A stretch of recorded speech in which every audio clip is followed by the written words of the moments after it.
이른바 부산 돌려차기 사건의 가해자 30대 이모 씨가 수감 중 피해자에게 보복 협박성 발언을 한 혐의로 열린 항소심 재판에 불출석하면서 재판이 지연되고 있습니다.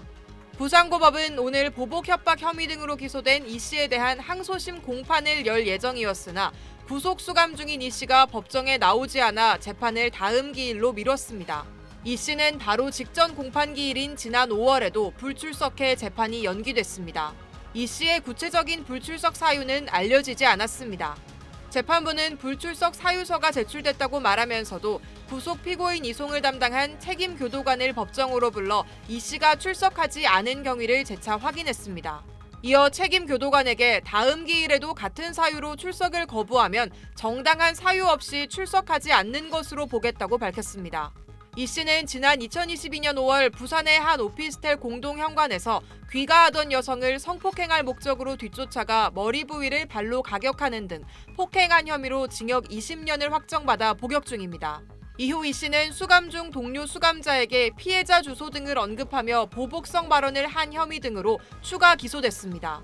1심 재판부는 지난 2월 이 씨에게 징역 1년을 추가 선고했지만 이 씨와 검찰이 모두 항소하면서 사건은 부산고법으로 넘어갔습니다.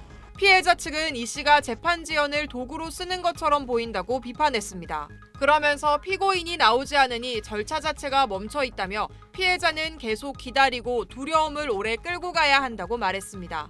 SBS 정다은입니다. 교도소에 수감 중인 부산 돌려차기 사건 가해자가 피해자에게 1억 원의 손해배상금을 지불하지 않고 있으면서 자기 영치금은 매달 사용할 수 있게 해달라고 법원에 신청한 거로 드러났습니다. 앞서 부산지법은 지난 2024년 10월 피해자 김 씨가 가해자 이모 씨를 상대로 제기한 1억 원 규모의 손해배상 청구 소송에서 원고 승소 판결을 내렸고, 이에 김 씨는 교정시설 수감 중인 이 씨의 영치금을 압류해 손해배상금을 회수할 계획이었습니다. 현행법상 교정시설 수감자는 의식주가 국가에 의해 제공되는 만큼 일정 금액을 제외하면 최저생계비 이하의 금액도 강제집행 대상이 되기 때문입니다. 김 씨는 이후 손해배상금을 받기 위해 교정시설에 수시로 전화해 이 씨의 영치금 잔액을 확인했지만 영치금 잔액은 1,000원도 남지 않아 실제 압류는 어려웠습니다. 그런데 최근 김 씨는 충격적인 소식을 전해 들었습니다. 수감 중인 이 씨가 병원비와 매점 물품을 사는 데 필요하다며 매월 영치금 가운데 10만 원에서 15만 원가량은 자신이 사용할 수 있도록 보장해달라고 법원에 압류 금지 채권 범위 변경 신청을 낸 겁니다. 법원이 이를 받아들일 경우 피해자가 압류할 수 있는 영치금에서 일정 금액은 이 씨가 사용할 수 있도록 제외됩니다. 김 씨는 가해자가 지금껏 단 한 차례도 자발적으로 배상한 적이 없는 상황에서 수개월째 잔액이 850원에 불과한 영치금 계좌로 언제 1억 원을 받을 수 있겠느냐며 울분을 토로했습니다. 또 피해자는 정당하게 받아야 할 손해배상금도 받지 못하고 있는데 법원이 가해자의 편의를 위해 영치금 사용을 보장해준다면 어불성설이라고 주장했습니다. 이를 두고 법조계에서는 수용자의 경우 의식주 등 기본적인 사항이 국가 비용으로 제공되기 때문에 영치금을 압류하는 게 수용자 인권을 크게 해한다고 보기 어렵다며 매월 일정 금액의 영치금 사용을 보장할 경우 채권자의 채권 회수를 사실상 어렵게 만들 수 있다고 지적했습니다. SBS 이호건입니다. 귀가하던 여성을 성폭행하려고 무차별 폭행해 징역 20년을 선고받고 복역 중인 이른바 부산 돌려차기 사건 가해자가 피해자를 보복 협박한 혐의로 징역 1년이 추가됐습니다.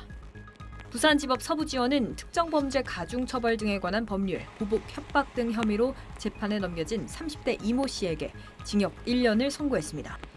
이 씨는 2022년 5월 부산의 주택가에서 피해 여성 가명 김진주 씨를 성폭행할 목적으로 뒤쫓아가 폭행해 징역 20년을 확정받고 복역 중입니다.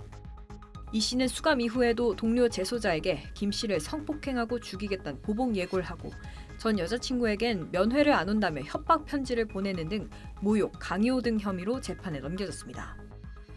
앞서 검찰은 이 씨에게 징역 3년을 구형했는데 피해자 김 씨는 강력범죄 이후 이어진 보복과 협박 행위만큼은 국가가 나서서 예방해야 한다고 말했습니다. 이 보복 협박 자체가 양형 기준도 너무 작고 실제로 1년이라는 이 형이 선고가 됐을 때 이게 아직 결과가 나지 않아서일까? 라는 생각이 들면서 제가 죽지 않으면 아무도 책임지지 않겠다. 또 선고 당일 재판을 참관한 김 씨는 가해자 이 씨가 살이 엄청 쪘더라며 당혹스러움을 나타내기도 했습니다. 저는 살이 계속 빠지고 있는데 가해자는 정말 죄수복이 미어 터질 정도로 굉장히 몸집이 커졌더라고요. 오늘 서울중앙지법에선 부산 돌려차기 사건의 부실 수사를 인정하며 국가가 피해자에게 1,500만 원을 배상하라는 손해배상 청구 소송 판결이 나왔습니다. 재판부는 수사기관이 증거 확보 등 필요한 조치를 다 하지 않았고 불합리한 수사로 인해 김 씨가 정신적 고통을 받은 데 따른 위자료로 국가 배상을 인정했습니다. SBS 신정은입니다.